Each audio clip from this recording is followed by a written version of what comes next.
Hello everyone, welcome back to Aryan tales Telugu. ఈ వీడియోలో నేను 2 రెసిపీస్ షేర్ చేస్తున్నా. ఒకటి చెక్కలు, 2 సాబుదానా వడియాలు. ఇక్కడ చూపిస్తున్న గిన్నె నిండా బియ్యం పిండి తీసుకున్నాము అండ్ అందులోకి పచ్చిమిర్చి పేస్ట్ పట్టాలి.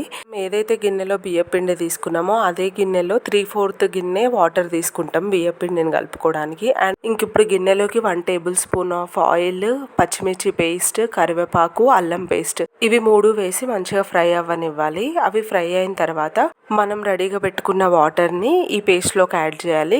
మీరు పిండిని ఏ బౌల్లో అయినా తీసుకోవచ్చు. మీరు ఏ బౌల్తో తీసుకుంటే ఆ బౌల్లో 3/4 గిన్నె వాటర్ సరిపోతాయి. అండ్ ఆ వాటర్లోకి సరిపడా సాల్ట్ వేసుకొని మనం రెడీ చేసి పెట్టుకున్న పిండిలోకి మీకు నచ్చిన పప్పులు వేసుకోండి.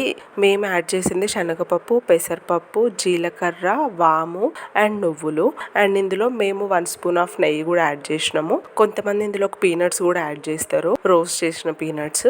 మీ టేస్ట్ ప్రకారం మీకు ఏం పప్పులు నచ్చితే అవి యాడ్ చేసుకోవచ్చు. తర్వాత వాటర్ మంచి బాయిలింగ్ వచ్చిన తర్వాత మనం ఏదైతే పిండి రెడీ చేసుకున్నామో దాన్ని వాటర్లోకి ట్రాన్స్ఫర్ చేసుకోవాలి. మనం బియ్యంని నానబెట్టి డ్రై అయిపోయిన తర్వాత మరాడిస్తాం కదా, ఆ బియ్యం పిండితో మేము ఈరోజు చెక్కలు చేస్తున్నాము. సో దానికి 3/4 కప్ ఆఫ్ వాటర్ సరిపోతాయి. మనం తీసుకున్న బౌల్ తోటి. మనం పిండిని బాగా బాయిల్ అయిన వాటర్లో యాడ్ చేసినాం కదా, కలుపుకునేటప్పుడు కొంచెం కేర్ఫుల్గా కలుపుకోండి. బాగా వేడిగా ఉంటుంది పిండి. ఇన్ కేస్ మీరు బేర్ చేయలేరు అనుకుంటే గంటెతో కలుపుకోండి కొంచెం చల్లారే వరకు. తర్వాత మనం రోటీ పిండిని ఎట్లయితే సాఫ్ట్గా కలుపుతామో అట్లే సాఫ్ట్గా కలుపుకుంటే ఏంటంటే మంచిగా వస్తాయి చెక్కలు, స్మూత్గా బ్రేక్ అవ్వకుండా. ఇంక ఇక్కడ పూరి ప్రెస్సర్ ఉంటుంది కదా, దాంతో ప్రెస్ చేస్తున్నాం చెక్కలు. మెషిన్ మీ దగ్గర లేని వాళ్ళు హ్యాండ్తో కూడా ప్రెస్ చేసుకోవచ్చు. చేతి చెక్కలు అంటారు కదా, అట్లా హ్యాండ్తో ప్రెస్ చేసుకోవచ్చు, ఫింగర్స్తో బాగానే వస్తాయి. బట్ ఇవేంటంటే కొంచెం సన్నగా వస్తాయి, హ్యాండ్తో ప్రెస్ చేస్తే ఇంకొంచెం లావుగా వస్తాయి అంతే.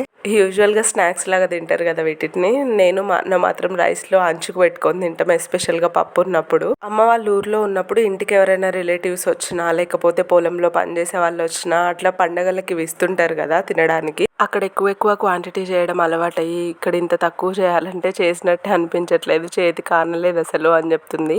అండ్ ఇక్కడ చూపించే రెసిపీ వచ్చేసి సాబుదానా వడియాలు. దానికోసం చాయ్ గ్లాస్తో సాబుదానా అండ్ 1/4 గ్లాస్తో బియ్యంని 1 to 2 hours సోక్ చేయాలి. నానబెట్టుకున్న బియ్యంని మిక్సీ పట్టేసుకొని మనం తీసుకున్న సాబుదానా కూడా మిక్సీ పట్టుకోవాలి.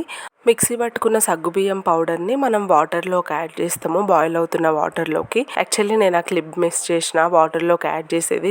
దీనికి వాటర్ రేషియో మనం తీసుకున్న 1/2 గ్లాస్ బియ్యం ఉన్నాయి కదా, అదే గ్లాస్తో 11 గ్లాసెస్ ఆఫ్ వాటర్. సగ్గుబియ్యం పౌడర్ని వాటర్లోకి యాడ్ చేసిన తర్వాత అది కొంచెం బాయిలింగ్ రాగానే ఉప్పు, కారము, వాము, జీలకర్ర మీ టేస్ట్ని బట్టి అండ్ మీరు తీసుకునే పోర్షన్ సైజ్ని బట్టి యాడ్ చేసుకోండి. మీరు ఎంత క్వాంటిటీ తీసుకుంటే దాన్ని బట్టి. అండ్ ఇక్కడ మనం మిక్సీ పట్టి పెట్టుకున్న బియ్యం పిండి ఉంటుంది కదా, దాన్ని కూడా ఈ వాటర్లోకి యాడ్ చేయాలి. అండ్ ఈ కన్సిస్టెన్సీలో స్టవ్ ఆఫ్ చేసేసి వడియాలు పెట్టేసుకోవడమే. చాలా ఈజీ ప్రాసెస్. అండ్ బయట వడియాలు కొనుక్కోవాల్సిన అవసరం లేకుండా మంచిగా ఇంట్లోనే చేసుకోవచ్చు. Thank you so much for watching this vlog. Please try to like, share and subscribe.